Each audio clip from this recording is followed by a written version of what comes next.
আগামী 100 দিন আমরা এই মাইনক্রাফটের ঘরের মধ্যেই আটকে থাকবো, আর যদি শেষ পর্যন্ত এন্ডার ড্রাগনকে হারাতে না পারি তাহলে আমাদের সবাইকে সর্ষের পেস্টে স্নান করতে হবে। দাঁড়াও, কি বললে? জঘন্য ব্যাপার। চলো শুরু করা যাক বন্ধুরা। আমরা এই দ্বীপে আটকে গেছি, আমাদের আরো ব্লক তৈরি করার উপায় বের করতে হবে। আমাদের কাছে শুধু এক বালতি লাভা আর কিছু বরফ আছে, তো চলো একটা কবলস্টোন জেনারেটর বানানো যাক। চ্যান্ডলার এক যুগ আগে আমি এমন কিছু বানিয়েছিলাম। ঠিক আছে, বরফের ব্লকটা ঠিক এই জায়গায় রাখো, আচ্ছা, আমরা বরফটা ওখানে রাখলাম। আর লাভাটা রাখো ঠিক উল্টো পাশে, তাহলে এটা কাজ করবে। Let's go. ওহ, মনে হচ্ছে গন্ডগোল হয়ে গেছে। দাঁড়াও, তুমি করলে এটা কি? ভুল করে রাইট ক্লিক করে ফেলেছি। আমাদের কাছে একটাই জলের সোর্স ছিল, তুমি তো ওটাই ডিলিট করে দিলে। ওয়ার্ল্ড রিসেট করো। ঠিক আছে ডেরিয়াস, এবার আর জলে হাত দেবে না। ঠিক আছে, আমি আর জল ছোবো না।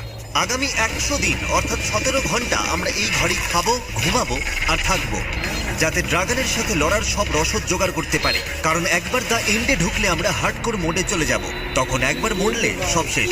ঠিক আছে ডেরিয়াস, তোমার কাজ হলো মাইনিং।